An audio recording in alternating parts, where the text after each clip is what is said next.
शिद्दत से सीखने वालों को महेश बाबू का सलाम। तो कैसे हो आप लोग? बोलो बिंदास जबरदस्त जिंदाबाद। मैं बताऊँ, मैं भी एकदम छीन टपक डम डम। दोस्तों ऐसे 520 आज हम करेंगे। ऐसे 520 नाम है एनालिटिकल प्रोसीजर्स। सबसे पहले ये बताओ सर, ये तो बताओ कि ये इम्पोर्टेंट है कि नहीं है। मैं बताऊँ कि ये इम्पोर्टेंट नहीं है भाई, बहुत कम इम्पोर्टेंट है, बहुत कम, बहुत बहुत ज़्यादा कम इम्पोर्टेंट है। सीए इंटरमीडिएट के लेवल पे ये जो है ना बहुत ज़्यादा इंपॉर्टेंट बन जाता था, लेकिन वहाँ पे हमने अच्छे से पढ़ा है। तो फाइनल के लेवल पे ऐसे 520 एंड 530 इतना अच्छे से पढ़ने की ज़रूरत नहीं है, लेकिन हम करेंगे थोड़ा अच्छे से समझ के। तो करेंगे, समझना तो पड़ेगा भाई, क्योंकि केस स्टडी बेस्ड क्वेश्चन आने के चांसेस है। यहाँ पे डिटेल में तुमको पॉइंट्स वगैरह नहीं पूछेंगे, लेकिन केस स्टडी बेस्ड क्वेश्चन आने के चांसेस बन जाते हैं। तो कोई टेंशन नको भाई, अपन पढ़ लेंगे। ऐसे 520 नाम है एनालिटिकल प्रोसीजर्स। सर ये बताओ कि एनालिटिकल प्रोसीजर्स क्या होता है? देखो डेफिनेशन वगैरह में नहीं जाते हैं, ये समझो कि तुम्हारा financial information and non financial information, इसके बीच में जो रिलेशनशिप होता है ना, इसके रिलेशनशिप को हम एनालाइज करते हैं। हम देखते हैं ऊपर की नज़र से और देखते हैं कि क्या इसका कितना अमाउंट आना चाहिए। ठीक है, जैसे कि हम टपरी पे बैठते हैं अपने दोस्त के साथ, चाय, भैया एक चाय देना। तो जब तक चाय आता है ना, तब हम क्या बोलते हैं कि देख भाई, यहाँ पे इतने लोग बैठे, ये सुबह से इतने इसने चाय बेचे रहेंगे, इतने चाय बेचे हैं, एक चाय का इतना है, इतना इतना रुपए का एक चाय है, और इसका कॉस्ट इतना इतना गया रहेगा, तो इसका प्रॉफिट कितना रहेगा। ठीक है, फिर हम बैठते क्लास में बैठते हम बोलते इसके सर इतने बच्चों को पढ़ाते हैं, इतने बच्चों को पढ़ाते हैं तो इतना फीस लेते हैं, इतना फीस इंटू इतने बच्चे, इतना इतना इसका पैसा, इतना इतना पैसा कमाते हैं। तो ये क्या है? ये तुम्हारे क्या है, नंबर ऑफ स्टूडेंट जो है ना, तुम्हारा नॉन फाइनेंशियल डेटा है, फीस है फाइनेंशियल डेटा है। तो non financial and financial data के बीच में तुम क्या करते हो, रिलेशनशिप लगा के तुम एनालाइज करते हो चीज़ों को। ठीक है, कितने नंबर ऑफ पीपल चाय परचेस करेंगे एंड एक चाय की प्राइस कितनी है, ये सब करके तुम क्या करते हो, तुम दिमाग लगाते हो अपना। ठीक है, यहाँ पे तुमने कुछ ऑडिट के प्रोसेस करे क्या? लेकिन सर यहाँ पे तो तुम बताओ ना, ये सही भी हो सकता है, गलत भी हो सकता है। ठीक है, हमने यहाँ पे टैक्स का कैलकुलेशन नहीं किया है, हमने उसका प्रॉफिट का पूरा कॉस्टिंग हमको अच्छे से नहीं पता है, हमको बाकी सारी चीज़ें पता नहीं है। तो ये एग्जैक्ट अमाउंट आएगा क्या? नहीं आएगा ना। तो एग्जैक्ट अमाउंट चाहिए किसको भाई? यहाँ पे तुमको क्या करना है, तुमको अप्रोक्सीमेट अमाउंट चाहिए। तुम एक एक्सपेक्टेड अमाउंट, तुम एक रेंज को डेवलप करते हो। तुम बोलते हो कि ठीक है भाई, मोटा मोटी इतना तो जाएगा। ठीक है, इतना इतना मोटा मोटी खर्चा निकाल, मोटा मोटी इतना तो आएगा ना। अगर इतना नहीं आता है ना, तो हम देख लेंगे, कोई बात नहीं, कोई टेंशन नको। लेकिन एक रेंज तो तुमको, एक आइडिया तो आ जाता है ना कि अच्छा इतना तो हो सकता है इसका। ठीक है, तो इसके टेक्निक क्या है? ठीक है, तो हमने सबसे पहले बोला एनालिटिकल प्रोसेस क्या है तुम्हारा। एनालिटिकल प्रोसेस माने हमने बोला कि तुम्हारा financial information and non financial information के बीच में एक रिलेशनशिप डाल दिया तुमने। इसको ऑडिट बोलता है प्लॉजिबल रिलेशनशिप। लेकिन ठीक है, इसको हमको कुछ ज़रूरत नहीं है, कोई भी रिलेशनशिप हो, हमको क्या करने का है भाई साहब। ठीक है, तो ना फाइनेंशियल नॉन फाइनेंशियल इन्फॉर्मेशन के बीच में तुमने डाल दिया। सर इसके टेक्निक्स बताओ मुझे। मतलब ये तो तुमने बता दिया कि ऐसे ऐसे होता है, लेकिन थोड़ा अच्छे से बताओ टेक्निक्स। तो मैंने बोला देख भाई, इसके दो तीन तीन चार टेक्निक है। क्या टेक्निक है? एक तो क्या करेगा, ट्रेंड देखेगा, ट्रेंड। अच्छा जी, फिर देखेगा रीजनेबलनेस, रीजनेबलनेस। अच्छा जी, और फिर क्या? फिर तू देख सकता है रेशोज, एंड फिर देखेगा तू source, source data, source of information, source of information. ठीक है, ये क्या है, क्या है, क्या है, समझाओ। एक एक एक एक देखते हैं अच्छे से, कोई टेंशन नको ना भाई अपने को, अपने को कोई टेंशन नको। एक एक चीज़ को अच्छे से देखते हैं। सबसे पहले हमने बोले ट्रेंड्स। मतलब तुम क्या करते हो, तुम ट्रेंड देखते हो। ट्रेंड कैसे देखोगे तुम? भाई साहब देख, करंट ईयर में क्या चीज़ हुई है वर्सेस प्रीवियस ईयर में क्या चीज़ हुई है। तुम्हारा सेल्स है, तुम्हारे सेल्स की ग्रोथ कितनी हो रही है, तुम्हारा अ, खर्चा है, एक्सपेंसेस है, एक्सपेंसेस की ग्रोथ कितनी हो रही है, ये ट्रेंड कैसे जा रहा है। तुम्हारा प्रॉफिट है ना, प्रॉफिट कैसे जा रहा है, कैसे आगे बढ़ रहा है, या फिर तुम्हारा लॉस में जा रहा है। ठीक है, ये तुमको देखना पड़ेगा कि ट्रेंड क्या चालू है, ट्रेंड क्या चालू है, ये तो तुमको देखना पड़ेगा ना भाई। तो ये ट्रेंड जो है ना, ये भी तुम्हारा क्या है, एक टेक्निक है एनालिटिकल प्रोसेस का। ठीक है, तुम देख रहे हो कि देख भाई, तुम्हारा सेल्स का जो प्रोडक्ट है ना, तो प्रोडक्ट का कॉस्ट जो है ना, वो प्रोडक्ट का कॉस्ट तो बढ़ते जा रहा है। अगर तुम्हारा सेल का प्राइस नहीं बढ़ा है एंड कॉस्ट बढ़ा है ना, तो इसका मतलब क्या, इसका मतलब हो सकता है कि तेरा प्रॉफिट है वो डाउन साइड पे जाएगा, क्योंकि कॉस्ट बढ़ा है तेरा, परचेस परचेस एंड कॉस्ट तेरा बढ़ा है एंड सेल का प्राइस तूने नहीं बढ़ाया है, सेल का प्राइस उतना ही है। तो इसका मतलब क्या, तू सेल उतना ही कर रहा है एंड तेरा कॉस्ट जो है ना बढ़ा है, तो प्रॉफिट मार्जिन कम हो गया, तो तेरा हो सकता है कि क्या, प्रॉफिट कम आए। तो ऐसा दिमाग लगा कि हमने सिंपल सिंपल में ट्रेंड में देख लिया कि अच्छा तेरा इतना इतना ग्रोथ है, अच्छा तेरा सेल्स में 10% ग्रोथ ऑन एन एवरेज होता है ना, तो ऑन एन एवरेज तेरा सेल लास्ट ईयर जितना था उसमें अगर लास्ट ईयर अगर तेरा 1 CR था, तो उसमें अगर मैं 10% ऐड करूँ तो अभी कितना होना चाहिए, 1.1 CR होना चाहिए। ठीक है, अगर 1.1 CR था तो उसमें 10% ऐड करो, 1.21 CR होना चाहिए। ठीक है, तो हम क्या करेंगे, हम एक ऐसा ऐसा नहीं, मोटा मोटी, ठीक है मोटा मोटी इतना है ना दे रहा, तो मोटा मोटी इतना होना चाहिए। अगर ये मान लीजिए, लेकिन सर ये 1.21 नहीं होता है, अगर ये 1.2 होता है या फिर 1.22 होता है, तो अरे कोई बात नहीं ना मामू, छोटी मोटी बातें ध्यान में नहीं लेने की। ठीक है, जब तक कि वो छोटी मोटी बातें बड़ी बड़ी नहीं बनती है, तो छोटी मोटी बातें छोड़ देना भाई। ठीक है ना, तूने वैसे ही तूने थोड़ी एक्चुअली इन्वॉइस चेक किए है। अगर अगर ये 1.21 का सीधा 1.50 CR हो जाता है तो गड़बड़ है क्या? देख भाई, तो तुझे देखना पड़ेगा गड़बड़ है कि नहीं है, तो ऐसा नहीं बोल सकता गड़बड़ है। ठीक है, हो सकता है कि कंपनी को एक बहुत बड़ा ऑर्डर आया है, 50 लाख रुपए का एक ही बहुत ज़्यादा ऑर्डर आया है, तो यहाँ पे तुझे देखना पड़ेगा कि हुआ क्या है। ठीक है, ये तो तुझे प्राइमा फेसी जज करने के लिए देखना पड़ेगा कि अच्छा अच्छा ये चीज़ होती है।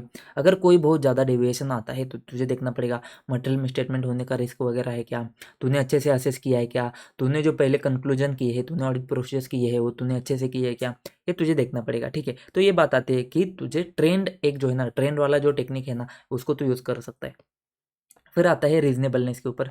रीजनेबलनेस के कुछ एग्जांपल दे दो भाई साहब। ठीक है, देता हूँ। जैसे कि जैसे कि तुमको पता है कि अगर मैं बोलूँ रॉ मटेरियल कितना लगेगा, अगर तुम्हारा सेल जो है ना, तुम्हारा जो प्रोडक्शन है ना, अगर मैं बोलूँ तुम्हारा जो प्रोडक्शन है ना, अगर तुम्हारा एक प्रोडक्शन अगर 100 रुपये होता है ना, 100 यूनिट्स होता है ना, 100 रुपये क्या बोल रहा हूँ, 100 यूनिट्स अगर प्रोडक्शन होता है ना, तो तुमको रॉ मटेरियल कितना लगता है, ये क्या है तुम्हारा रीजनेबल है। मतलब ये जो रॉ मटेरियल है ना, मान लीजिए तुमको रॉ मटेरियल लगता है तुम्हारा 100 का। ठीक है, मतलब क्या, 100 बॉटल्स तुमको प्रोडक्शन करने हैं, तो 100 बॉटल के लिए तुमको 100 कैप लगते हैं।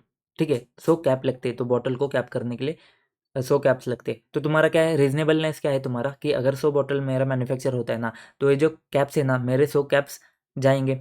अभी ये 100 कैप्स जो है ना, अगर 101 जाते हैं, 105 जाते हैं, ठीक है, कम तो नहीं जाएंगे, उतने तो कम से कम लगेंगे, लेकिन ये ज़्यादा थोड़े जा सकते हैं। तो तुम ऐसे बोल सकते हो क्या, नहीं नहीं 105 कैसे गए, हो सकता है भाई कुछ डैमेज हो गए, कुछ वेस्टेज है, रॉ मटेरियल खराब है, कुछ हो सकता है, तो टेंशन नहीं लेने का।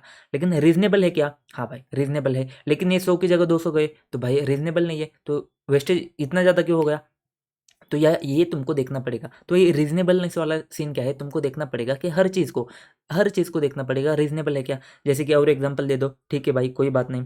फिर हम बोल सकते हैं कि देख भाई, तूने अगर रॉ मटेरियल या फिर मटेरियल जो है ना, मटेरियल अगर तूने एक स्पेसिफिक मटेरियल इशू किया है ना, अगर तूने प्रोडक्शन के लिए, किसके लिए, प्रोडक्शन के लिए तूने स्पेसिफिक मटेरियल इशू किया है ना, तो WIP अभी कितना रहेगा। ठीक है, हमने देखा था तुमको WIP कभी कभी एस्टिमेट करना पड़ता है, कहाँ पे देखा था हमने, याद करो कहाँ पे देखा था, रॉ मटेरियल वाला WIP वाला, फिनिश गुड्स, राइस पैडी का एग्जाम्पल था, राइस एंड पैडी का एग्जाम्पल था। कुछ याद आया, नहीं याद आया, ठीक है कोई बात नहीं, छोड़ दो।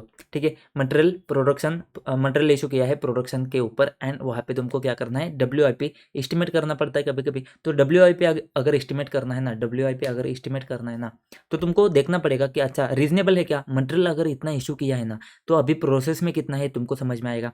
तो WIP तो रीजनेबल है क्या, ये तुमको देखना पड़ेगा। अच्छा जी, और कितना, अभी मैं बताऊँ कि मैं फिर और एक एग्जांपल लेता हूँ कि अगर मेरा प्रोडक्शन अगर होता है 100 यूनिट्स का, तो स्क्रैप कितना जाता है मेरा, स्क्रैप या फिर वेस्टेज कितना जाता है, पूरा वेस्टेज कितना जाता है, मान लीजिए 2% जाता है, 2 to 3% जाता है। अगर ये 5% होगा तो देखना पड़ेगा भाई, 2 to 3% के बीच में जाता है तो ठीक है रीजनेबल है। तो ये एक है तुम्हारा रीजनेबलनेस है। ठीक है, तो इसके लिए दो दो एग्जाम्पल हम अच्छे से लेते हैं, 2 एग्जाम्पल लेते हैं। ठीक है, एक एक है तुम्हारा, एक एग्जाम्पल लेते हैं हम एक्सपेंस का एंड एक्सपेंसेस का, एंड एक एग्जांपल लेते हैं हम तुम्हारा रेवेन्यू का।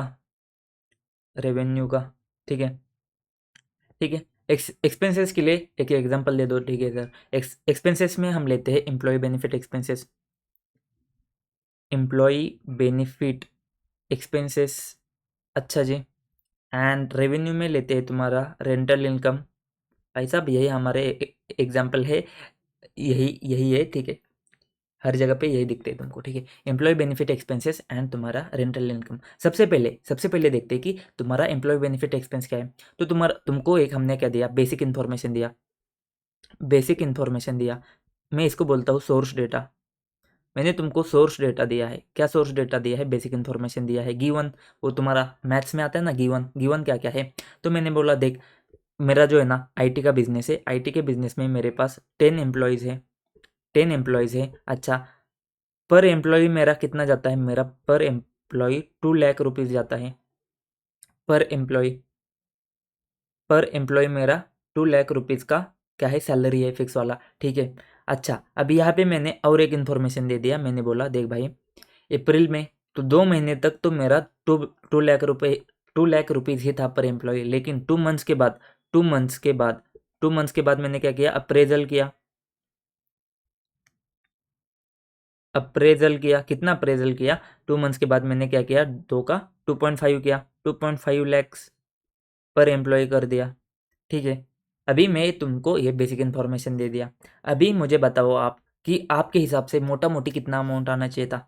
अच्छा, तो आपने बोला अच्छा सर, तो हम कैलकुलेशन कर लेते हैं। अभी तुमने बोला कि 10 एम्प्लॉयज़ है एंड 2 लाख रुपए है, लेकिन ये 2 लाख रुपए 2 महीने के लिए ही है, ठीक है, अप्रैल एंड मई। उसके बाद तो तुमने अप्रेज कर लिया। तो मैं बोला कि 2 lakh rupees, 2 lakh into 2 months into 10 employees, ठीक है। ये हमने कैलकुलेशन कर लिया। फिर तुमने 2.5 लाख कर दिया। अब ये 2.5 लैक्स तुम्हारा 12 क्या नहीं 10 मंथ्स के लिए रहेगा इंटू 10 एम्प्लॉयज़। अच्छा, इतना इन्फॉर्मेशन दिया है तुमने। तो ये इन्फॉर्मेशन करके हमने किया 2 लाख इंटू 10 एम्प्लॉयज़ कितना होता है, 20 लैक्स। 20 लैक्स इंटू 2 मंथ्स कितना हुआ तुम्हारा, 40 लैक्स। अच्छा जी, 40 लैक्स। फिर तुम्हारा 2.5 लैक्स इंटू 10 मंथ्स मतलब कितना हुआ, 25 लैक्स इंटू 10 एम्प्लॉयज़ मतलब कितना, 2.5 ठीक है। तो मैं बताऊँ, 2 करोड़ 50 लाख एंड 2 करोड़ 50 लाख एंड 40 लाख, तुम्हारा कितना हुआ, 2.9 CR हुआ, 2.9 CR। तो मैं बोलता हूँ कि एक रीजनेबल मुझे एक्सपेक्टेड है। मुझे ये जो अमाउंट है ना, ये अमाउंट क्या है, मेरा एक्सपेक्टेड अमाउंट है। इसको मैं क्या बोलूँगा, इसको मैं बोलूँगा एक्सपेक्टेड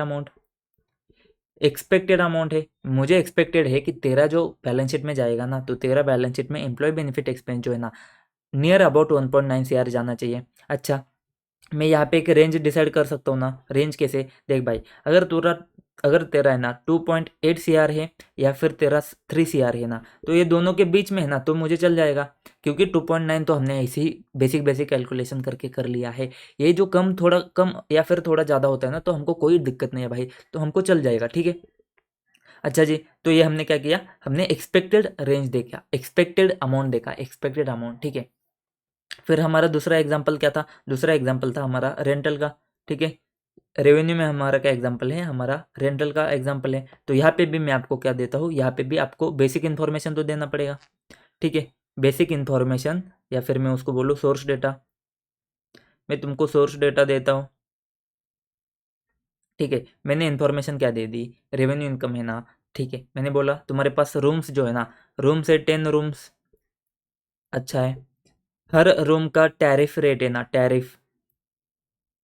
ठीक है। टैरिफ रेट जो है ना, टैरिफ रेट है ₹1000 पर नाइट, सर नाइट, ठीक है। पर नाइट या पर डे बोलो, 1000 पर डे। और मैं बोलूँ ना, ये 10 रूम्स है ना, लेकिन इसका ऑक्यूपेंसी रेट जो है ना, वो 50% है। मतलब क्या, ज़्यादातर बार कैसे रहता है, तुम्हारे 10 के 10 रूम्स जो है ना, वो नहीं भरते। ज़्यादातर बार 5 रूम्स ही होते, कभी 4 होते, कभी 6 होते, कभी 7 होते, कभी 3 होते, कभी कुछ नहीं होता है, तो कभी 10 होते। लेकिन मोटा मोटी 50% रूम्स जो होते ना, वो ऑक्यूपाई होते। तो हमने बोला अच्छा जी, अब तुम बताओ कि मेरा इनकम कितना रहेगा पूरे साल का, मोटा मोटी लेवल पे बताओ कितना रहेगा। तो हमने बोला ठीक है, कैलकुलेशन मार लेते हैं अभी, क्या दिक्कत है, ठीक है। कैलकुलेशन मार लेते। तो हमने बोला कितने रूम्स है तेरे पास, 10 रूम्स है। तो 10 रूम्स इंटू 50%, तो मैं तो मान लूँगा तेरे 5 रूम्स ही ऑक्यूपाई होते हैं, ठीक है। इंटू तेरा टैरिफ कितना है, 1000। तो मैं बताऊँ, तेरा 5000 रुपीज़ ही, ₹5000 पर डे। तो एक दिन का तेरा जो रेवेन्यू है ना, रेवेन्यू कितना है, 5000 है। अच्छा जी, तो अब मैं मुझे बताओ, मुझे कितना करना है, 1 साल का करना है, तो 5,000 एक दिन का इंटू 10 डेज, 10 दिन का 50,000 हुआ, इंटू 3, या फिर यहाँ पे भी कर दो ना सर 30 डेज, ठीक है 30 डेज तुम्हारा कितना हुआ, 1,50,000 हुआ। ये पर मंथ का हो गया, पर मंथ इंटू 12 करूँगा, इंटू 12 मंथ्स, तो मेरा साल का कितना होता है, ये कितना होता है, ये 18 लाख, ठीक है 18 लाख रुपीज़ पर ईयर। मतलब मैं मानूंगा कि मोटा मोटी तुम्हारा कितना जाना चाहिए, मोटा मोटी तुम्हारा रेवेन्यू जो है ना वो 18 लाख रुपए जाना चाहिए, रुपीज़ 18 लाख रुपीज़ जाना चाहिए तुम्हारा। अगर ये तुम्हारा 1-2 लाख रुपए इधर उधर हो जाता है ना तो भी हमको कोई भानगढ़ नहीं है।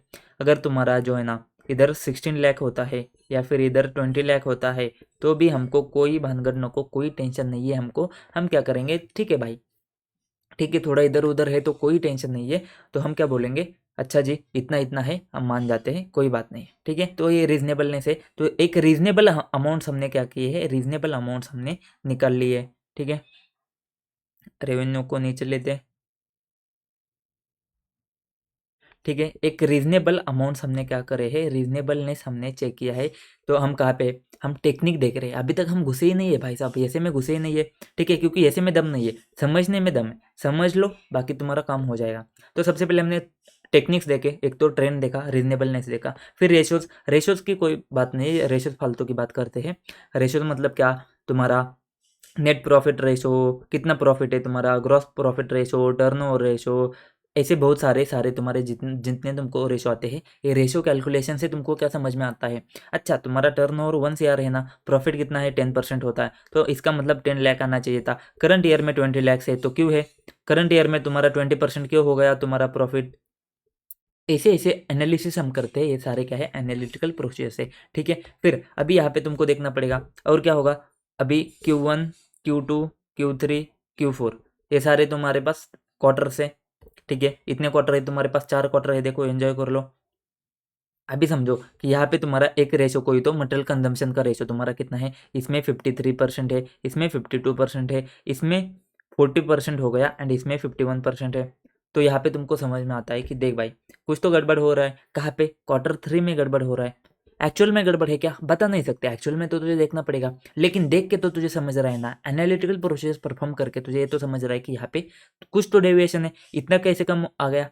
मटेरियल कंजम्पशन है ना, मटेरियल कंजम्पशन तो तेरा कांस्टेंट होना चाहिए, ठीक है 52% 53% इसके बीच में आना चाहिए, तो यहाँ पे 40% है, तो यहाँ पे ऐसे क्या हो गया कि तेरा सीधा मटेरियल कंजम्पशन कम हो गया, तो यहाँ पे गड़बड़ हो सकती है, तो ये देखना पड़ेगा। ये तेरा क्या है, तुम्हारा रेशो है। फिर सोर्स ऑफ इन्फॉर्मेशन कुछ नहीं है, फालतू की बात है, तुम्हारे बजट्स वगैरह, बजट से आता है या फिर बोर्ड मिनट से आता है, बोर्ड मीटिंग से आता है, बोर्ड मीटिंग से ये सारी बातें हैं, इसको तुमको लिखने की ज़रूरत नहीं है, एक्सेट्रा एक्सेट्रा, ठीक है। तो ये सारा क्या करते हो, तुमको एनालिटिकल प्रोसेस तुमको कहाँ कहाँ से मिल सकते हैं, बजट से, बोर्ड मीटिंग से, ये सोर्स ऑफ इन्फॉर्मेशन तुमको मिल जाएगा, ठीक है। ये क्या है तुम्हारे, ये टेक्निक से पूछेंगे क्या, नहीं पूछेंगे फाइनल लेवल पे, बहुत ज़्यादा चांसेस कम है, बहुत ज़्यादा चांसेस कम है पूछने के, और मैं तो बोलता हूँ कि नहीं पूछेंगे, कोई टेंशन नको, टेंशन लेने की बात नहीं है तुमको, ठीक है। अच्छा जी, तो क्या क्या पढ़ना है हमको, फिर फाइनल लेवल में तो क्या पढ़ना है, एनालिटिकल प्रोसेस में पढ़ना क्या है। देखो तुमको समझना है कि एनालिटिकल प्रोसीजर जो तुम लगाते हो ना वो क्या है, वो चीज़ क्या है। तो सबसे पहले हम क्या करते हैं, हम एक बैलेंस को या फिर एक ट्रांजेक्शन्स को या फिर क्लास ऑफ ट्रांजेक्शन्स को हम क्या करते हैं, उसको देखते एंड देखते कि उसके ऊपर क्या हम एनालिटिकल प्रोसीजर्स लगा सकते हैं क्या।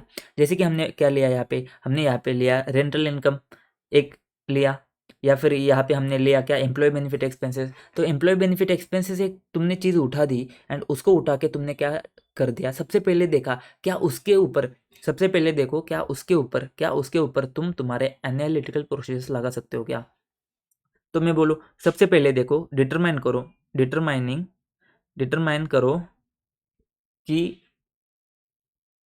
एनालिटिकल एनालिटिकल उसको मैं बोलता हूँ सैप, सैप के तुम्हारा सब्सटेंटिव एनालिटिकल प्रोसीजर्स कहाँ पे देखा था हमने, रैप फैप, फैप में तुमने क्या देखा, टोक तोड़ साप, टेस्ट ऑफ कंट्रोल, फिर सब्सटेंटिव प्रोसीजर्स, सब्सटेंटिव प्रोसीजर्स में तुमने क्या देखा, test of detail and substantive analytical procedures. तो ये यहाँ पे हम क्या देख रहे हैं, सब्सटेंटिव एनालिटिकल प्रोसीजर्स।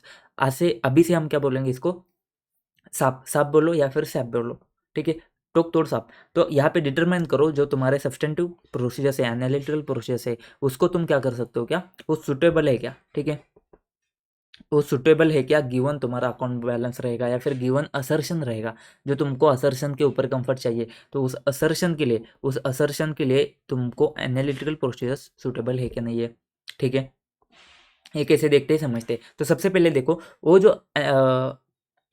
वो जो असर्शन है ना, उसके ऊपर तुम एनालिटिकल प्रोसेस लगा सकते हो क्या, एनालिटिकल प्रोसेस वहाँ पे लगाना सुटेबल है कि नहीं है, ये तुमने देखा। अच्छा जी, उसके बाद क्या करो, उसके बाद क्या करो, हमने बोला देखो अभी तो तुमने डिटरमाइन कर लिया, ठीक है, एनालिटिकल प्रोसेस तुम वहाँ पे लगा सकते हो। अच्छा, लगाओ फिर एनालिटिकल प्रोसेस। मुझे एक बात बताओ, कैसे लगाने का, क्या करने का, अभी क्या करने का, आगे क्या करने का, समझो ना। डिटरमाइन किया तुमने कि लगा सकते हो, लेकिन अभी क्या करने का, अभी तुमको देखना पड़ेगा कि देख, अच्छा ठीक है, लगा देते हैं, किसके ऊपर लगाते हैं, तो लगा देते हैं एक्सपेंसेस के ऊपर। तो हमको एम्प्लॉय बेनिफिट एक्सपेंस मिल गया, उसके ऊपर लगा देते। लेकिन सर अच्छा, तो कैसे लगाया था हमने, बेसिक इन्फॉर्मेशन लिया था, सोर्स डेटा लिया था। तो ये जो सोर्स डेटा है ना, इसको तुमको देखना पड़ेगा। ये जो डेटा है ना, इसके ऊपर तुम कैलकुलेशन परफॉर्म करोगे। लेकिन आगे जाने से पहले ये तो देखो कि ये जो सोर्स डेटा जो है ना, ये जो सोर्स डेटा जो है ना, वो ठीक है क्या, वो रिलायबल है क्या, उसके ऊपर भरोसा कर सकते हो क्या। मैं बोला है तुमको 10 एम्प्लॉयज़ है, तो जाके देखो पहले क्या 10 एम्प्लॉयज़ है क्या। मैं बोला है कि तुमको 2 लाख का सैलरी है हर एम्प्लॉय का, हो सकता है कि ज़्यादा है, हो सकता है कि कम है, एवरेज सैलरी वेरी करता है क्या। तो सबसे पहले देखो कि भाई साहब ये जो सोर्स डेटा है ना, वो रिलायबल है क्या। अच्छा जी, तो हमने क्या बोला, सबसे पहले तुमने क्या करना है, डिटरमाइन करने की लगा सकते हैं क्या, लगा सकते हैं। अच्छा जी, तो फिर देखो कि जो सोर्स डेटा है ना, जो सोर्स डेटा है ना तुम्हारा, वो रिलायबल है क्या, वो रिलायबल है क्या, ये तो तुमको देखना पड़ेगा। क्या मैं कुछ भी बात कर रहा हूँ क्या, या फिर मैं सही बात कर रहा हूँ क्या, वो तुम जाके खुद जाके चेक करो भाई साहब, तुम खुद जाके चेक करो कि ये जो डेटा है ना, वो सही है क्या, वो रिलायबल है क्या। अच्छा जी, अब क्या, अब लगा लो, फिर अब लगा लो। उसके बाद हमने क्या किया था, अब लगा लो भाई साहब। अब तुमने क्या किया था, ये कैलकुलेशन परफॉर्म किया था, एंड तुमने एक्सपेक्टेड एक्सपेक्टेड नंबर लगा लिया, निकाल लिया 2.9 CR। अच्छा जी, तो इसको मैं बोलूँ कि तुमको क्या करना पड़ेगा, फिर तुमको क्या करना पड़ेगा, तुमको देखना पड़ेगा कि तुम लगा लो, एंड उसके बाद में एक्सपेक्टेड एक्सपेक्टेड नंबर निकाल लो। एक्सपेक्टेड नंबर कितना है वो तुम निकाल लो। एंड उसके बाद हमने क्या करा था, यहाँ पे हमने करा नहीं है, लेकिन उसके बाद तुम क्या करोगे, उसके बाद तुम क्या करोगे, एक्सपेक्टेड नंबर का डेविएशन वगैरह तुमने निकाल लिया, थोड़ा हमने मार्जिन रख दिया कि थोड़ा इधर उधर हो सकता है, 2.8 CR एंड 3 CR। लेकिन अगर ये 3.5 CR है तो गड़बड़ है, 2.5 CR है तो गड़बड़ है, तो तुमको देखना पड़ेगा कि ये डेविएशन है। तो ये जो 2.5 CR किधर है, ये 2.5 CR एफएस में है, ये मैनेजमेंट ने रिकॉर्ड किया हुआ अमाउंट है। रिकॉर्ड कहाँ पे किया है, एफएस में अमाउंट रिकॉर्ड किया है, तो इसको हम क्या बोलेंगे, रिकॉर्डेड अमाउंट। Recorded amount. तो तुमको क्या देखना पड़ेगा, तो तुमको डिफरेंस देखना पड़ेगा। तुम्हारा जो था ना, कितना था, 2.9 CR, तो यहाँ पे तुम्हारा डिफरेंस कितना आता है, 60 lakhs का, ठीक है। तो 60 लाख का क्या है, तुम्हारा डिफरेंस है, किस में डिफरेंस है, एक्सपेक्टेड अमाउंट में डिफरेंस है एंड रिकॉर्डेड अमाउंट में डिफरेंस है। तो तुमको इसको इवेल्युएट करना पड़ेगा, ठीक है, तुमको इसको इवेल्युएट करना पड़ेगा क्या, तुम्हारा एक्सपेक्टेड वर्सेस एक्चुअल, जो रिकॉर्डेड है एक्चुअल, या फिर मैं उसको बोलूँ रिकॉर्डेड है ना, रिकॉर्डेड अमाउंट है, उसमें डिफरेंस क्या है एंड डिफरेंस के रीजंस क्या है। इतनी सी बात आती है, इतनी सी बात है तुम्हारे कौन सी, जैसे 520 की, ठीक है। एक्सपेक्टेड के बीच में, एक्सपेक्टेड वर्सेस रिकॉर्डेड अमाउंट्स, उसके बीच में तुमको क्या करना है, डिफरेंस फाइंड करना है, ठीक है, ये हमने बात करी। लेकिन सर हमें बताओ कि आपने तो हमें बोल दिया, एग्जाम्पल दे दिए, कौन से एग्जाम्पल, रेंटल इनकम दे दिया, एम्प्लॉय बेनिफिट एक्सपेंसेस दे दिए, हमको कैसे समझेगा कि कौन से यहाँ पे हम सैप का यूज़ कर सकते हैं, हमको कैसे समझेगा, आपने तो यहाँ पे एग्जाम्पल दे दिए, इसको हमको समझ में आ गया, हमको कैसे समझेगा कि यहाँ पे किसके ऊपर हम एग्जाम्पल लगा सकते हैं, मतलब क्या, ये जो असर्शंस है ना, हमको कैसे समझेगा कि ये कौन से कौन से असर्शंस के ऊपर हमारा सैप जो है सुटेबल रहेगा। तो मैंने बोला टेंशन क्यों लेते हो, अपन है ना, टेंशन क्यों है तुमको, अपन है ना, टेंशन नको ना भाई साहब। तो हमने बोला देख, मैं तेरे को कुछ कुछ एग्जाम्पल लेता, ठीक है, कौन से एग्जाम्पल है सर, कौन से एग्जाम्पल है। सबसे पहले एनालिटिकल प्रोसेस क्या है तेरा, एक ऑडिट का प्रोसेस है, ठीक है। और एक ऑडिट का प्रोसेस हमने डिटेल में किया था, कौन सा किया था, हमने देखा था एक्सटर्नल कन्फर्मेशन। अच्छा जी, एक्सटर्नल कन्फर्मेशन भी तुम्हारा एक प्रोसेस था। तो यहाँ पे बात समझो, वहाँ पे हमने बात करी थी, अगर आपको याद आता है, assertions being addressed, assertions being address and तुम्हारा, एक तो असर्शंस एंड तुम्हारा रोमम। कहाँ पे बात करी थी सर एक्सटर्नल कंफर्मेशन? हमने बोला था देख भाई एक्सटर्नल कंफर्मेशन तेरे को डिजाइन करने हैं एंड मेथड ऑफ कम्युनिकेशन देखना है। तो एक्सटर्नल कंफर्मेशन डिजाइन करते समय तू किन बातों का ध्यान रखेगा? सबसे पहले देखना पड़ेगा असर्शंस कौन से एड्रेस हो रहे हैं एंड फिर मटेरियल मिसस्टेटमेंट होने का रिस्क कितना है, ये तुझे देखना पड़ेगा। यहाँ पे भी तुझे सेम चीज देखनी पड़ेगी कि इसमें असर्शंस कौन से है एंड मटेरियल मिसस्टेटमेंट होने का रिस्क कितना है, तो यहाँ पे भी तुझे वो देखना पड़ेगा। अच्छा जी सर, तो ठीक है ये देख लेंगे, इसमें कुछ टेंशन नहीं, वहां से हमने उठा दिया। फिर हमने बात करी साप क्या है तेरा, टोक तोड़ साप है, मतलब टेस्ट ऑफ कंट्रोल होता है। फिर उसके बाद में सब्सटेंटिव प्रोसेस होते हैं, सब्सटेंटिव प्रोसेस में तेरा क्या होता है, टेस्ट ऑफ डिटेल होते हैं एंड टेस्ट ऑफ डिटेल होते हैं एंड तेरे सब्सटेंटिव एनालिटिकल प्रोसेस होते हैं। तो सबसे पहले तेरा डिपेंड करेगा क्या, टेस्ट ऑफ डिटेल कितने एक्सटेंट तक तुमने अच्छे से परफॉर्म किए हैं, मतलब क्या तुमने वाउचिंग कितना अच्छे से किया है, तूने वेरिफिकेशन कितना अच्छे से किया है, तूने इन्वॉइसेस कितने अच्छे से चेक किए हैं, तूने और कौन से प्रोसेस लगाए हैं, ये तूने डिटेल में कितना चेकिंग किया है, ये तू देख। अगर तूने डिटेल में वगैरह चेकिंग किया है ना, तो तेरे को इसके ऊपर सीधा ऊपर ऊपर से देखना पड़ेगा, क्योंकि तूने अच्छे से एक्सटेंड में चेक किया है। तो तेरा इस मैटर के ऊपर भी डिपेंड करता है कि तूने टेस्ट ऑफ डिटेल कितने की है। अच्छा जी ये तो समझ गया, लेकिन ये लगा किधर सकते हैं ये तो बताओ ना। देख देख भाई, मैं बोलूँ लार्ज नंबर ऑफ ट्रांजेक्शन्स रहते ना, लार्ज नंबर ऑफ ट्रांजेक्शन्स होते ना, वो क्या होते पता है क्या, tends to be, tends to be predictable, predictable over time. कुछ पढ़ले नहीं पड़ी बात सर, कोई कोई टेंशन नहीं है, कोई टेंशन नहीं है। देखिए भाई, तुम मार्केट में जाते हो, इन्वेस्टमेंट करते हो, तुमने कुछ कॉम्प्लिकेटेड वाले चार्ट्स वगैरह देखे रहेंगे, कहाँ पे शेयर मार्केट में वगैरह तुमने कुछ चार्ट्स देखे रहेंगे, ठीक है। ऐसे ऐसे ऐसे करके कुछ तो होता है, ठीक है, ऐसे ऐसे वाले चार्ट से। तो यहाँ पे क्या होता है, यहाँ पे बहुत सारे लोग आके क्या करते हैं, ऑर्डर प्लेस करते हैं, बाय करते हैं, सेल करते हैं, बहुत सारे लोग क्या करते हैं, ट्रांजेक्शन खेलते रहते हैं, ठीक है। तो ये ऊपर जाता है नीचे जाता है, ठीक है, ऐसे वाली चीज़ें होती रहती है यहाँ पे शेयर मार्केट में। लेकिन यहाँ पे तुम क्या करते हो, शेयर मार्केट किसके बेसिस पे चलता है, फाइनेंशियल जो तुम्हारा चीज़ होती है, ठीक है। लेकिन यहाँ पे तुम टेक्निकल में भी खेलते हो, टेक्निकल मतलब क्या, तुमको कुछ फाइनेंशियल नॉलेज नहीं है कंपनी का, लेकिन फिर तुम क्या करते हो, चार्ट को देखते हो, ये चार्ट है, ये चार्ट को देखते हो एंड चार्ट को देखते तुम डिसीजन कर लेते हो कि मुझे खरीदना है कि नहीं खरीदना है, ठीक है। ऐसा एक चार्ट है मान लो, अच्छा जम रहा है क्या मेरे को, ठीक है, ऐसा एक चार्ट है मान लो, नहीं जम रहा है क्या यार ये, बस ना भाई, ठीक है। ऐसा एक चार्ट है, कौन सा चार्ट है किसी को पता रहेगा, डबल टॉप हो गया यहाँ पे। देखो ए में एक्सपेक्टेड लाइन बना लूंगा, तो ये एक्सपेक्टेड लाइन को ये क्या कर रहा है, टच कर रहा है, तो 2 बार टच कर रहा है, पहली बार दूसरी बार टच कर रहा है। तो अगर मैं ऐसा मान के चलता हूँ कि अगर ये 2 बार टच कर रहा है ना, तो तीसरी बार ये क्या करेगा, नीचे जाएगा, अब ऊपर नहीं जाएगा। इसको ही अगर मैं रिवर्स कर दूँ ना, इसको ही मैं ऐसा रिवर्स कर दूँ ना कि ऊपर ऊपर जा रहा है, नीचे आ रहा है, फिर ऊपर गया, फिर नीचे आया है एंड फिर जब जाएगा तो ऊपर जाएगा, तो ये डबल बॉटम होगा, डबल बॉटम हुआ, डबल टॉप हुआ। तो ये क्या है, ये कुछ फिक्स नहीं है कि ऐसे होगा ही होगा, लेकिन तुझे पता है कि ये जो लार्ज नंबर ऑफ ट्रांजेक्शन्स होते हैं ना, कि एक समय के बाद में ये प्रेडिक्टेबल बन जाते हैं, क्योंकि ये बार बार जब होता है ना, तो सबको ये पता हो जाता है कि अब जो है ना, अब चीज़ें ऐसे वर्क होगी, अब जो है ना डबल टॉप हो गया तो ये नीचे जाएगा। तो ये क्या होता है, large number of transactions tends to be predictable over time. समझा क्या, कुछ आउट ऑफ द बॉक्स वाला एग्जाम्पल था, लेकिन आई होप तुमको समझा रहेगा। अच्छा जी समझो, और एक चीज़ बोल दो, अनसोफिस्टिकेटेड प्रेडिक्टिव प्रेडिक्टिव मॉडल।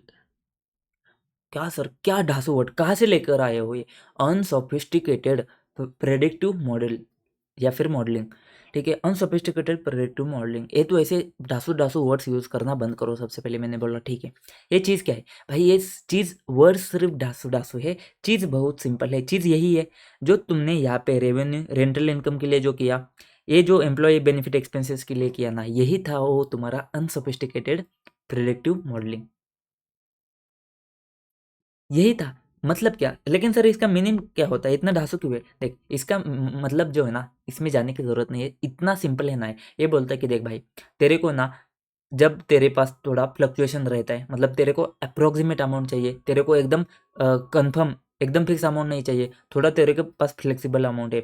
और तेरे पास जो डेटा है ना, उसमें तू बेसिक बेसिक वाले स्टैटिस्टिकल वाले कंसेप्ट लगा, बेसिक बेसिक वाले मैथ्स वाले कैलकुलेशन लगा, एंड बेसिक बेसिक वाले मैथ्स के कैलकुलेशन लगा के तू एक रेंज डिसाइड कर, एक एक्सपेक्टेशन डिसाइड कर। यही है तुम्हारा क्या, अनसोफिस्टिकेटेड प्रेडिक्टिव मॉडल। जब तू ऐसा कर पाता है, अगर किसी चीज़ में ऐसा कर सकता है तो तू वहाँ पे तू क्या कर सकता है, सब्सटेंटिव एनालिटिकल प्रोसेस परफॉर्म कर सकता है। ठीक है, तो ये बेसिक बेसिक बातें आ गई तुम्हारी। ठीक है, यहाँ पे हमने क्या देखा, असर्शंस कौन से होते हैं, रोमम, ये तो हमको देखना पड़ेगा। टेस्ट ऑफ डिटेल कितने परफॉर्म किए ये तुमको देखना पड़ेगा। लार्ज नंबर ऑफ ट्रांजेक्शन जो है ना, ओवर टाइम में प्रिडिक्टेबल बन जाते हैं। एंड अनसोफिस्टिकेटेड प्रिडिक्टिव मॉडलिंग एक कुछ अलग ही कंसेप्ट था, मतलब नाम तो बहुत खतरनाक था, लेकिन कंसेप्ट में कुछ दम नहीं था। ये जो हमने किया ये इसी का नाम था, अनसोफिस्टिकेटेड प्रिडिक्टिंग प्रेडिक्टिव मॉडलिंग। ठीक है, मुझे एक बात बताइए सर, आपने एक बात बोल के छोड़ दिया कि सोर्स डेटा जो है ना वो रिलायबल होना चाहिए। आपने ये बात बोल के छोड़ दिया कि सोर्स डेटा जो है ना रिलायबल होना चाहिए। हमको कैसे समझेगा कि सोर्स डेटा रिलायबल है कि नहीं है? हमको क्या करना पड़ेगा, हमको कैसे समझेगा कि सोर्स डेटा रिलायबल है कि नहीं है? मतलब जो जो डेटा है ना तुम्हारा बेसिक वाला, वो रिलायबल है कि नहीं है? तो भाई साहब, अभी तुमको कैसे समझेगा, ये तो देखना पड़ेगा ना यार तुमको। सर कैसे देखना पड़ेगा यार, क्या कैसे कैसे समझेगा हमको, क्या चीज़ है ये, हमको कैसे समझेगा? मैंने बोला देख, टेंशन नहीं लेने का, सिंपल सी बात है। क्या बात है? देख, तेरे को देखना पड़ेगा वो जो इन्फॉर्मेशन है ना, उसका सोर्स कहाँ से, सोर्स ऑफ इन्फॉर्मेशन, वो जो है ना रिलायबल है क्या, वो कहाँ से आता है, रिलायबल है क्या? वो इन्फॉर्मेशन जो तूने दिया है ना, मैंने तुमको दिया था इन्फॉर्मेशन, कहाँ से आता है, उसका सोर्स क्या है, मैंने तुमको दिया है। तो तुझे जाके वेरीफाई करना पड़ेगा वो इन्फॉर्मेशन कहाँ से आया है, उसको तू जाके चेक कर। पीटी आरसी पीटीईसी के कैलकुलेशन के साथ में, एम्प्लॉय के वर्किंग के डेटा के हिसाब से, पेमेंट के हिसाब से, हर एक चीज़ के साथ तू क्या करेगा, चेक करेगा। तो तुझे रिलायबल है कि नहीं है वो भी तुझे देखना पड़ेगा। तो यही जो चीज़ है ना, क्या है, सोर्स डेटा जो है ना वो रिलायबल है कि नहीं, तो मुझे देखना पड़ेगा कि सोर्स ऑफ इन्फॉर्मेशन कहाँ पे है, सोर्स ऑफ इन्फॉर्मेशन कौन सी है, रिलायबल है कि नहीं है। फिर तुझे और क्या देखना है, फिर और क्या देख सकता है तू, मैं भूल गया, एक मिनट मुझे देखने दो, कुछ तो पॉइंट है इसके फालतू के। हाँ, कंपेरेबिलिटी एंड कंट्रोल्स। ठीक है, रिलेवेंस है, रिलेवेंस है। ठीक है, कंपेरेबिलिटी, वो जो इन्फॉर्मेशन है ना, कंपेरेबल है क्या, कंपेरेबिलिटी, उसका कंपेरेबिलिटी देखो। एंड फिर कंट्रोल्स देखो कि वो जो इन्फॉर्मेशन आई है उसके ऊपर कंट्रोल्स क्या है। ठीक है, ये चीज़ें तुझे देखनी पड़ेगी। रिलायबल नहीं है, यहाँ पे रिलायंस वर्ड है। ठीक है, रिलायंस। ठीक है, लेकिन जो भी, ठीक है, छोड़ दो, उसका कोई टेंशन नहीं है। ये क्वेश्चन इतना इंपॉर्टेंट नहीं बनता है, लेकिन एक बार आया था, इसकी वजह से मुझे डिस्कस करना पड़ा। ठीक है, तो सोर्स ऑफ इन्फॉर्मेशन, वो रिलाय, उसके ऊपर रिलाय कर सकते हैं क्या, रिलायंस देखो, रिलायंस नहीं, सॉरी मैं क्या बोल रहा हूँ, रिलेवेंट है क्या, रिलेवेंट है क्या, सॉरी सॉरी सॉरी, छली छली छली छली छली। ठीक है, रिलेवेंट है क्या, सोर्स ऑफ इन्फॉर्मेशन कहाँ से आया है, वो रिलेवेंट है क्या तुम्हारे लिए, रिलेवेंट है क्या, फिर कंपेरेबिलिटी एंड कंट्रोल। ठीक है, उसका कंपेरेबिलिटी देखो, एंड कंट्रोल जो है ना, वो इन्फॉर्मेशन बनाने के ऊपर के कंट्रोल कैसे। ये फालतू सी बात थी। ठीक है, ये फालतू सी बात थी, ये तुमको देखना है। फिर तुमने क्या करना है, तुमने एक्सपेक्टेड नंबर को आइडेंटिफाई करना था। मतलब तुम्हारा जो तुमने जो कैलकुलेशन किया उसके साथ में जो एक्सपेक्टेड नंबर आता है, वो एक्सपेक्टेड नंबर क्या है, एंड तुम्हारा एक्सपेक्टेड एंड रिकॉर्डेड अमाउंट जो है, मतलब तुमने जो कैलकुलेशन करके निकाला एंड जो तुम्हारा रिकॉर्डेड अमाउंट है ना, उस दोनों को तुम जाके देखो, एंड उसमें कुछ डिफरेंस है क्या देखो। ठीक है, खत्म, खत्म तुम्हारा 520। कुछ बचा है क्या, कुछ बचा है क्या, देखते हैं अभी, नोट से ही देखते हैं ना। हाँ, एक चीज़ है और, लेकिन उसको नोट से ही देखते हैं।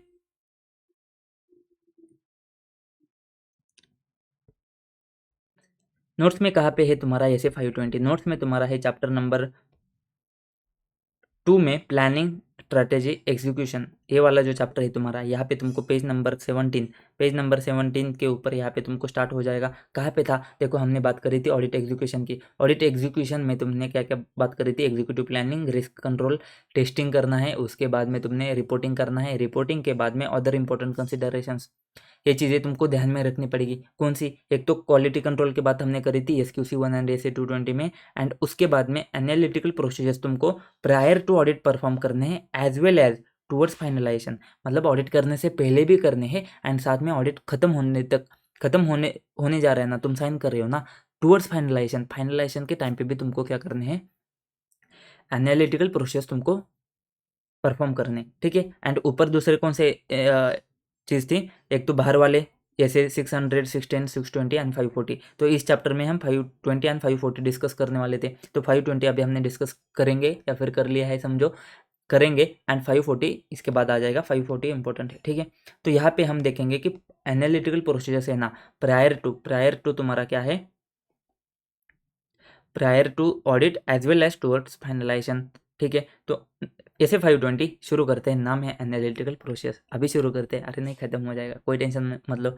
When designing and performing substantive analytical process, क्या करना है तुमने, एज पर ऐसे 520 एनालिटिकल प्रोसेस ऑडिटर शाल, ओहो देखो क्या चीज़ है, डिटरमाइन करो सुटेबल है कि नहीं है,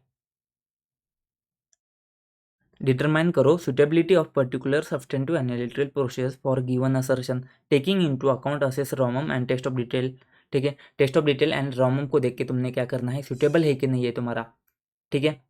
सुटेबल है कि नहीं है गिवन असर्शन के लिए, सैप सुटेबल है कि नहीं तुमने देखा था, ठीक है। इसके बारे में हमने बात करी थी। Evaluate reliability of data use to develop expectation, यहाँ पे हमने क्या बात करी थी, यहाँ पे हमने बात करी थी किसकी, सोर्स डेटा की। तो जिस डेटा के ऊपर तुम एक्सपेक्टेशन डेवलप करने जा रहे हो ना, इसको हमने बोला था बेसिक वाला इन्फॉर्मेशन, सोर्स डेटा। तो जिस इन्फॉर्मेशन के ऊपर तुम क्या करने जा रहे हो, एक्सपेक्टेशन को डेवलप करने जा रहे हो ना, वो इन्फॉर्मेशन रिलायबल है कि नहीं है, ये तुमको देखना पड़ेगा। इवेल्युएट करो reliability of data use to develop expectation, considering क्या क्या चीज़ों को कंसिडर करोगे तुम। तो मैंने बोला देख भाई सिंपल सी बात है, एक तो सोर्स कहाँ से है, उसका कंपेरेबल है क्या, इन्फॉर्मेशन का नेचर क्या है, रिलेवेंस क्या है, एंड कंट्रोल्स ओवर प्रिपरेशन, ठीक है। नीचे आएगा, टेंशन मतलब, और एक बार पढ़ेंगे। फिर तुम क्या करो, डेवलप करो एक्सपेक्टेशन। अच्छा जी, डेवलप करो एक्सपेक्टेशन ऑफ रिकॉर्डेड अमाउंट्स और ratios. Expectation of recorded amounts और रेशियोज मतलब क्या, जो अमाउंट रिकॉर्डेड है ना, उसका एक्सपेक्टेशन वाला जो पोर्शन है ना, उसको डेवलप करो। मतलब क्या, मतलब जो हमने देखा था, हमारा जो रिकॉर्डेड अमाउंट था ना, कितना था, 3.5 CR था, किसका, एम्प्लॉय बेनिफिट एक्सपेंसेस का।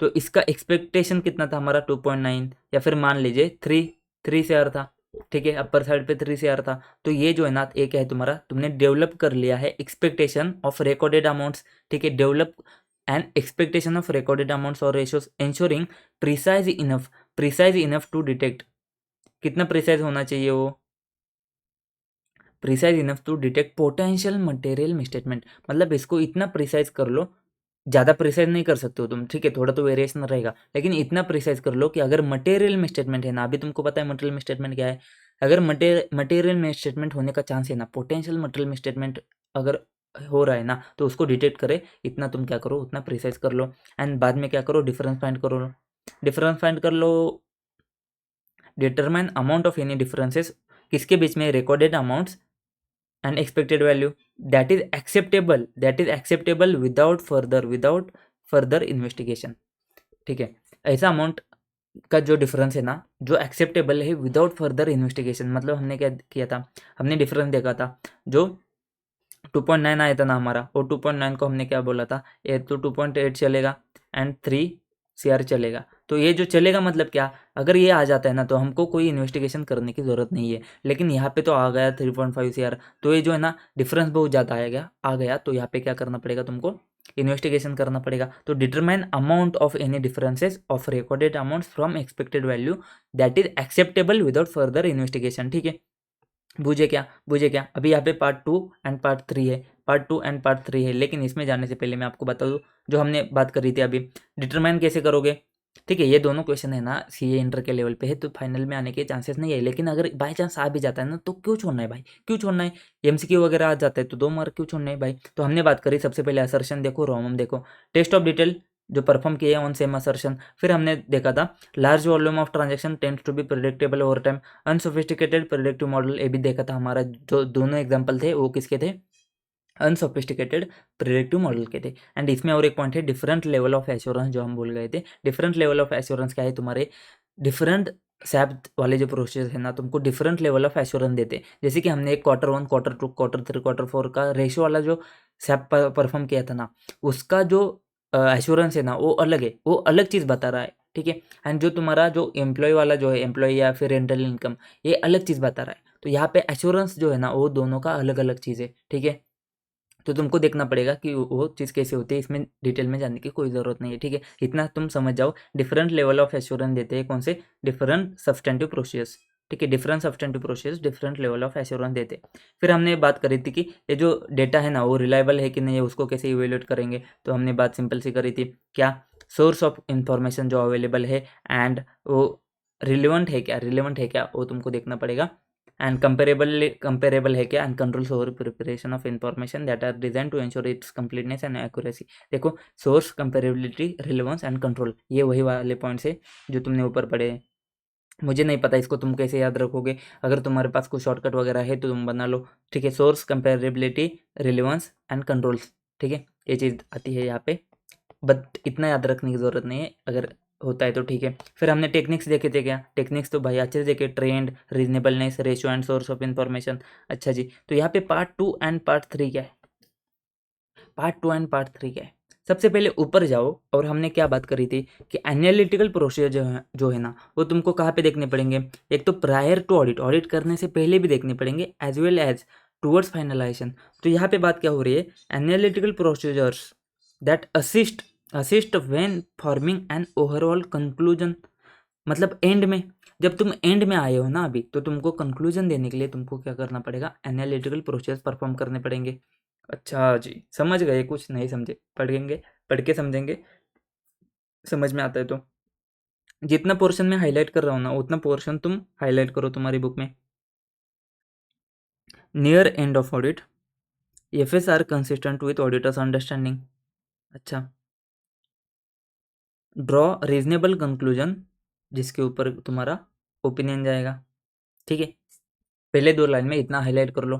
क्या क्या बोला हमने, देखो auditor shall design and perform analytical process, ठीक है, करेंगे नियर एंड ऑफ ऑडिट। क्यों, क्योंकि यहाँ पे कंक्लूजन तक आए ना, हम एंड में आए ना, पहले भी हमने कर लिया, लेकिन यहाँ पे बात किसकी हो रही है, एंड में। तुम अगर एंड में आए हो ना, that assist auditor when forming an overall conclusion as to whether FS are consistent with auditor's understanding.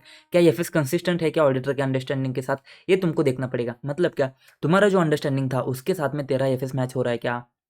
As a auditor तेरा जो अंडरस्टैंडिंग अभी तक आया है ना एंड तक, कि अच्छा ये कंट्रोल अच्छे है, ये चीज़ अच्छी है, ये यहाँ पे ये चीज़ है, ये सब हो रहा है, टेस्ट ऑफ डिटेल हमने अच्छे से किया है, ये जो तेरा अंडरस्टैंडिंग है, तो यहाँ पे एक बार से आप परफॉर्म कर ले एंड देख ले कि तेरा अंडरस्टैंडिंग के साथ में एफएस मैच होता है क्या, ठीक है। FS are consistent with auditor's understanding. The conclusion drawn from the result of analytical process. तो रिजल्ट क्या थे तुम्हारे, डिफरेंस वाला, वो वाला इन्वेस्टिगेट करना है तुमको कि डिफरेंस वगैरह क्यों आता है। तो जो रिजल्ट है ना, कंक्लूजन जो तुमने यहाँ से निकाले, conclusion drawn from the result of analytical process assist the auditor to draw reasonable conclusion on which to base auditor opinion. तो तुम्हारे रिजल्ट में से जो तुमको समझ में आता है ना, उसके ऊपर तुम क्या कर सकते हो, तुम्हारा रीजनेबल कंक्लूजन, तुमको रीजनेबल एश्योरेंस जो देना है ना, वो कंक्लूजन तुम बेस कर सकते हो, जिसके ऊपर तुम्हारा क्या जाएगा, ऑडिटर का ओपिनियन जाएगा। सिंपल सी बात है। And result of such procedures में आइडेंटिफाई, और क्या आइडेंटिफाई कर सकते हैं, प्रीवियसली अनरिकॉग्नाइज रॉमम को आइडेंटिफाई कर सकते हैं। पहले तुमको लगा था कि मटेरियल मिसस्टेटमेंट होने का रिस्क यहाँ पे नहीं है, लेकिन एनालिटिकल प्रोसेस परफॉर्म करने के बाद तुमको लगता है कि भाई पहले हमने गलत सोचा था। अभी तुमको देखना पड़ेगा कि प्रीवियसली जो हमको रिकॉग्नाइज नहीं हुआ था ना, पहले हमको जो रिकॉग्नाइज नहीं हुआ था, अनरिकॉग्नाइज जितना रॉमम था, वो तुमको आइडेंटिफाई कर सकते हैं। इन सच सर्कमस्टेंसेस ये सिर्फ 315 क्या करता है, रिक्वायर ऑडिटर टू रिवाइज करना पड़ेगा क्या, असेसमेंट ऑफ रॉमम एंड मॉडिफाई करना पड़ेगा क्या, फर्दर प्लान्ड ऑडिट प्रोसीजर्स, ठीक है। सिंपल सी बात है, कोई टेंशन मत ले लो। तो ये क्या बोल रहा है कि ये क्या होता है, तुमने पहले रॉमम असेस किया था, लेकिन अब सैप परफॉर्म करने के बाद तुमको लगता है कि गलत किया था, तो अभी तुमको क्या करना पड़ेगा, रिवाइज करना पड़ेगा। तो रिवाइज करो असेसमेंट ऑफ रॉमम। रिवाइज करके क्या करेंगे भाई, तुम्हारे जो प्रोसीजर्स है ना ऑडिट के, तो उसको तुझे क्या करना पड़ेगा, चेंज करना पड़ेगा, मॉडिफाई करना पड़ेगा। सिंपल खत्म हो गया। Investigating result of analytical process क्या बात करता है कि अगर तुमने जो रिलेशनशिप ढूंढे हैं ना, वो अगर इनकंसिस्टेंट है विथ अदर रिलेवेंट इन्फॉर्मेशन, या फिर डिफर करते from expected values by significant amount, बहुत ज़्यादा अमाउंट से डिफर करते हैं, या फिर इनकंसिस्टेंट है, जो तुमको ज़्यादा दूसरा कुछ इन्फॉर्मेशन मिला था, अदर रिलेवेंट इन्फॉर्मेशन कुछ तो मिला था तुमको, उससे वो क्या करते हैं, डिफर करते हैं, या फिर डिफर करता है तुम्हारा जो एक्सपेक्टेड अमाउंट है एंड रिकॉर्डेड अमाउंट है, ये दोनों के बीच का डिफरेंस बहुत ज़्यादा है। तो ऑडिटर क्या करेगा, इन्वेस्टिगेट करेगा इनकंसिस्टेंसी, ठीक है। हमने क्या बात करी थी, एक्सटर्नल कन्फर्मेशन में हमने बात करी थी, जो रिस्पॉन्स आता है ना उसको तुझे देखना पड़ेगा, इवेल्युएट करना पड़ेगा। ओके है तो ओके है, लेकिन अगर एक्सेप्शंस है तो तुझे इन्वेस्टिगेट करने पड़ेंगे एक्सेप्शंस। वैसे ही यहाँ पे तूने डिफरेंस निकाल लिया, तो यहाँ पे अगर डिफरेंस है ना तो ये क्या है, इनकन्सिस्टेंसी है। इनकन्सिस्टेंसी किसमें, ये तो या तो तेरे पास जो इन्फॉर्मेशन था उसमें, एंड या फिर तेरा जो एक्चुअल अमाउंट है, recorded amount and expected amount है, इसके दोनों के बीच में जो डिफरेंस है ना, इसमें इनकन्सिस्टेंसी है। तो तुझे क्या करना पड़ेगा, सबसे पहले जा और मैनेजमेंट से जाके पूछ। सबसे पहले जा एंड मैनेजमेंट को जाके पूछ कि भाई साहब इतना डिफरेंस क्यों आया है, हमको लग रहा था इतना इतना आना चाहिए ना, तुझे पता है ना कि तेरे पास इतने एम्प्लॉयज़ है, 2 लाख का इतना अमाउंट है, तो इतने इतने क्यों आते हैं। फिर वो बोलेगा देख भाई बात तो सही है तेरे इतने है, लेकिन हमने क्या किया है पता है क्या, हमने ना इनको बोनस दिया है, तो बोनस ज़्यादा दिया है, इसकी वजह से हमारा 50 लाख रुपये सीधा ज़्यादा बढ़ गया है। या फिर बोलेगा करंट ईयर में ना हमारा ओवर टाइम हमने इनसे बहुत ज़्यादा कराया है, एंड ओवर टाइम के एक्स्ट्रा चार्जेस हमने इनको पे किए हैं, इसकी वजह से क्या हुआ है, इसकी वजह से यहाँ पे हमारा कॉस्ट बढ़ा है। या फिर हम क्या बोलेंगे, हमने इनको दिवाली के ऊपर गिफ्ट बहुत बड़े बड़े दिए थे, ये वाला पैसा हमने यहाँ पे चार्ज किया है। तो मैनेजमेंट कुछ भी बता देगा, तो तुमको क्या करना पड़ेगा, वो जो उसका मैनेजमेंट का रिस्पॉन्स है ना उसके ऊपर सबूत ऑब्टेन करना पड़ेगा। क्या मैनेजमेंट सही बोल रहा है क्या, क्या मैनेजमेंट सही बोल रहा है क्या, क्या मतलब मैनेजमेंट सही बोल रहा है क्या। देख देख भाई, उसने बोला है ना कि ओवर टाइम ज़्यादा किया है, तू जाके देखना ओवर टाइम किया है क्या, ओवर टाइम का शीट देख, वर्किंग देख, सही ऑप्टेन करना, तू सबूत ऑप्टेन करना, मैनेजमेंट का जो भी रिस्पॉन्स है तू क्या कर, सबूत ऑप्टेन कर। ठीक है। हो सकता है तू बोल रहा है कि भाई साहब ओवर टाइम किया है, लेकिन तूने कुछ प्रोडक्शन अच्छा नहीं किया है, सेल नहीं किया है, तू सिर्फ दिखा रहा है कि प्रोडक्शन किया है, तो ठीक है। ओवर टाइम किया है तो कहाँ पे किया है, तो कुछ काम तो हुआ नहीं है, तो ये तुझे देखना पड़ेगा। मैनेजमेंट से पूछ, मैनेजमेंट जो भी बताता है उसके ऊपर तू क्या कर, ऑडिट एविडेंस ऑब्टेन कर, एंड परफॉर्म अदर ऑडिट के process as necessary in circumstances. ठीक है, जैसे हमने अभी बात करी थी, जो भी तेरे अदर ऑडिट के प्रोसेस है तो उसको तू परफॉर्म कर लेगा। ठीक है।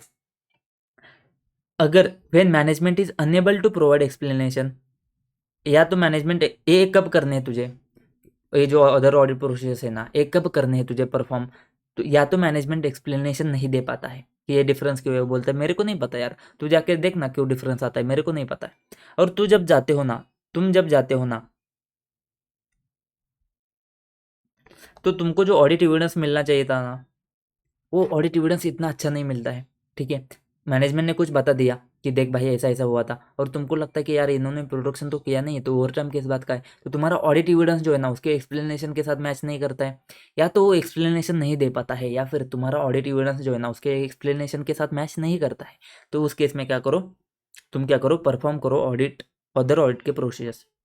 तो यहाँ पे तुमने क्या लिखना है, फिर management is unable to provide explanation, और explanation along with audit evidence जो तुमने ऑब्टेन किया है वो क्या करता है, not adequate, not considered adequate. अगर वो एडुकेट नहीं है तो तुमको क्या करना पड़ेगा, परफॉर्म करने पड़ेंगे अदर ऑडिट प्रोसेस।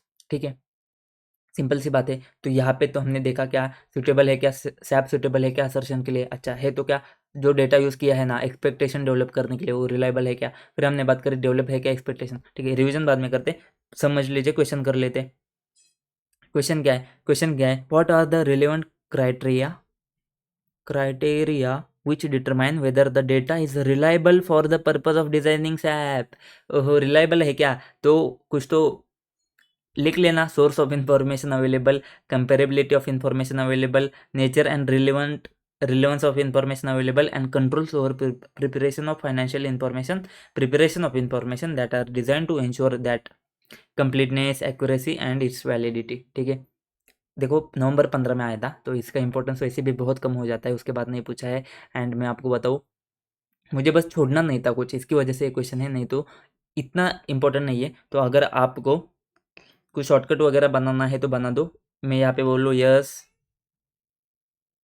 SCRC। ठीक है, relevance, comparability, source and control. ठीक है, SCRC ऐसा तुम याद रख सकते हो। रिलायबल है क्या, SCRC है तो ये रिलायबल है। ठीक है, जो भी है तुम देख लो, इसका कुछ इतना इंपॉर्टेंस नहीं बनता है। क्वेश्चन आता है, देखो, room rental income and payroll cost.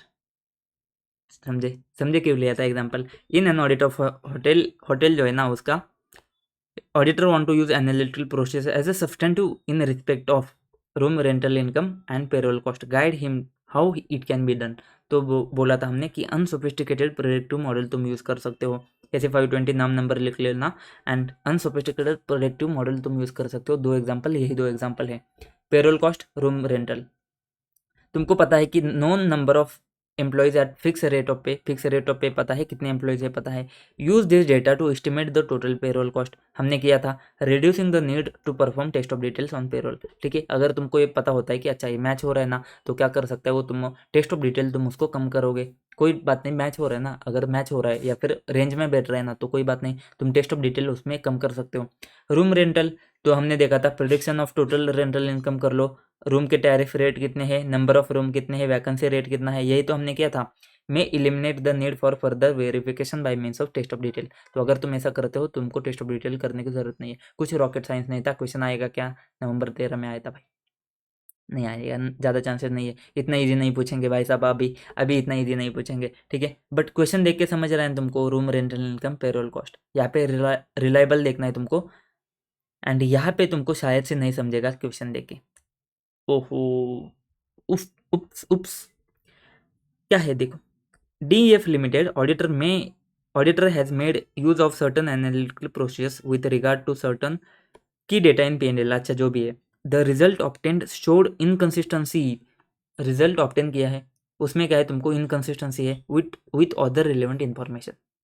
हमने क्या बोला था, इनकंसिस्टेंसी दो हो सकता है, या तो अदर रिलेवेंट इन्फॉर्मेशन, या फिर तुम्हारा expected data and recorded data and expected data, इन दोनों के बीच में इनकंसिस्टेंसी हो सकता है। तो यही बात आती है, रिजल्ट क्या आता है तुम्हारा, इनकंसिस्टेंसी अदर रिलेवेंट इन्फॉर्मेशन को।